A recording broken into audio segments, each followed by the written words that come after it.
حضرت سیدنا امام محمد بن اسماعیل بخاری رحمۃ اللہ تعالی علیہ اپنی سند کے ساتھ سابقہ اقوام میں سے بنی اسرائیل کی ایک عورت کا واقعہ نقل فرماتے ہیں کہ آقا دو جہاں صلی اللہ علیہ وسلم نے فرمایا کہ ایک عورت تھی بنی اسرائیل میں جو انتہائی بدکارہ، طوائفہ، زنا جس کا پیشہ تھا.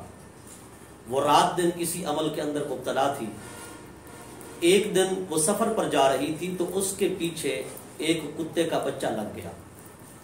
تو وہ بھی سفر کرتی رہی، کتا بھی اس کے پیچھے چلتا رہا، یہاں تک کہ پیاس کی شدت کی وجہ سے وہ کتے کا بچہ ایک جگہ پر بلکنے لگا، تڑپنے لگا. تو اس بدکارہ عورت کو اس پر رحم آ گیا، مہربانی آئی، شفقت آئی. تو اس نے پانی کی تلاش کی. پانی کی تلاش میں وہ نکلی تو اسے ایک کنواں ملا، لیکن پانی نکالنے کے لیے کوئی چیز اس کے پاس ڈول یا رسی وغیرہ موجود نہ تھی. تو اس نے ایک تدبیر سوچی، اپنا دوپٹہ اتارا، اس نے اس کنویں کے اندر ڈالا، اسے گیلا کیا اور وہ نکال کر اس کتے کے بچے کے پاس لائی اور وہ دوپٹہ نچوڑ کر پانی اس کے منہ میں ڈال دیا. تو اس کتے کے جان میں جان آ گئی، لہذا وہ اٹھ کر بیٹھ گیا. اس کو موت کے منہ میں جانے سے اس بدکارہ عورت نے بچا لیا. تو اللہ تبارک و تعالی نے اس عورت پر یہ کرم فرمایا کہ اللہ کی ایک مخلوق پر مہربانی اور شفقت کرنے کی وجہ سے، رحم کرنے کی وجہ سے اللہ تبارک و تعالی نے اس بدکارہ عورت کو باوجود اس کے کہ وہ زنا کی عادی تھی، وہ طوائفہ تھی، اسے بخش دیا. اس پر جہنم واجب ہو چکی تھی، رب کائنات نے اسے جنتی بنا دیا.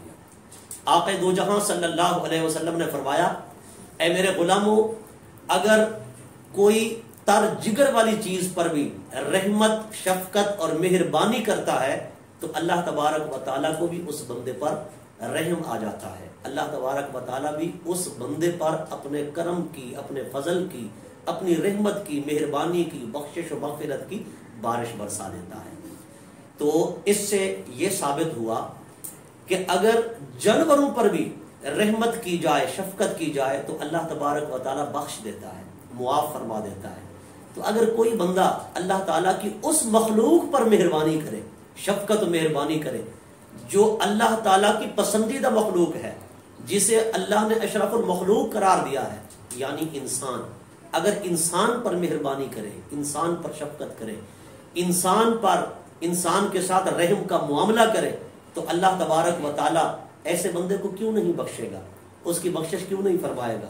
اگر وہ اس کی دل جوئی کرے، اس کے دل کو لبھائے، اس کے دل کو خوش کر دے تو اللہ تبارک و تعالیٰ ضرور اس پر بھی کرم فرمائے گا، اسے بھی جنت کا مستحق بنا دے گا، اسے بھی جنت میں بھیج دے گا. آپ دیکھیں نمرود، جس کو اللہ نے 1000 سال عمر عطا فرمائی تھی، 1000 سال میں کبھی اسے بخار بھی نہ آیا.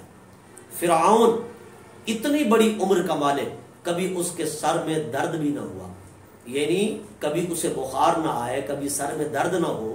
اتنی بڑی سلطنت کے مالک ہوں، لیکن ظلم و جبر چونکہ ان کا پیشہ تھا، تکبر و غرور سے بھرے ہوئے تھے، خدائی دعویٰ کرنے والے تھے، مظلوموں پر ظلم کرتے تھے.